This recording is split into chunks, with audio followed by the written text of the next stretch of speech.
got some tips for you today on how to remove window screens for cleaning or rescreening and how to reinstall them. Some especially helpful tools are putty knives. You'll pretty much want two of them, and also a butter knife can also be very helpful. When you're inserting the putty knife, well, most of these screens have a spring on the bottom, and not all of them, but you'll want to go from the top down in order to remove them. And you'll insert the putty knife in the top, and you can press down on the bottom of the screen to start to move it down. Now sometimes these can get frozen up from sand and stuff, that debris that gets in there, and you just want to start to work it free. But when you insert the putty knife or the butter knife, you're going to want to do it towards the corners. You don't want to do it in the center because you don't want to bend the frame of the screen. You just want to use the putty knife or the butter knife in order to, pull the screen down and pull it out. But as you do it towards the corners, there's a lot more strength there. There's less strength in the middle, and if you do it in the middle, you run the risk of bending the frame, and then when you put things back, you're going to have a gap there that bugs can get into.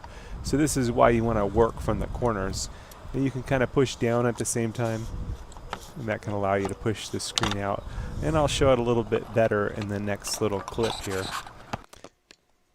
Here is removing this one, and then here's some film showing this springs at the bottom.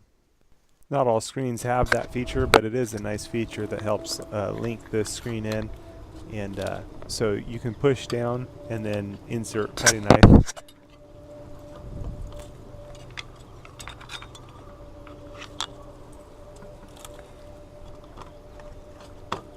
And that makes it much easier to pull it on out, in theory.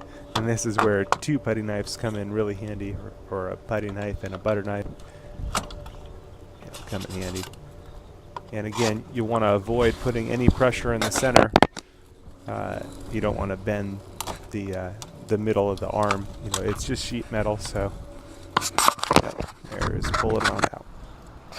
Okay, after you've cleaned or rescreened your window or done whatever it was that you wanted to do that had you removing the window for, here's reinserting it. Then you want to insert it from the bottom down and then tuck it into the top. So this way you can put pressure down on the screens in the bottom. Again, you want to avoid putting pressure at the middle of the screen. You want to make sure you're only putting it in at the ends. That's where you can use your putty knife and or your butter knife to exert a bit more pressure so that you can tuck it in to the top portion. So here's that.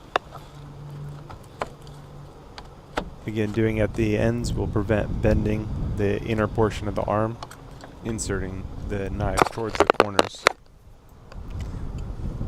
And that way you don't create a place for bugs and stuff to get through, because that's the whole purpose, is to screen them out.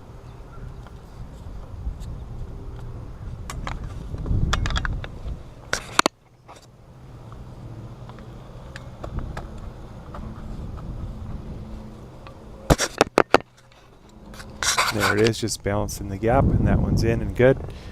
And it's on to the next one.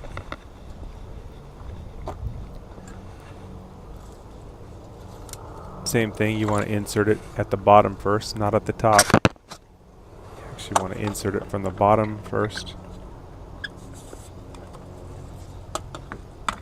That way the springs go down first. And then avoid putting pressure in the center of the arms or the bars. You want to do it right towards the corners. That way nothing gets bent. It's just much stronger at those points.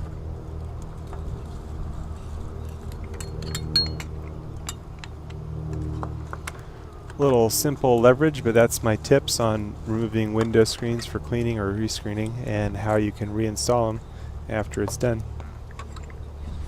Nice easy deal.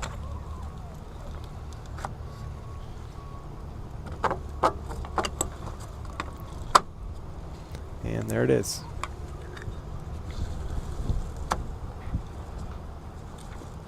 And just balance the sides and balance the top, and you're good to go. nicely set window screens.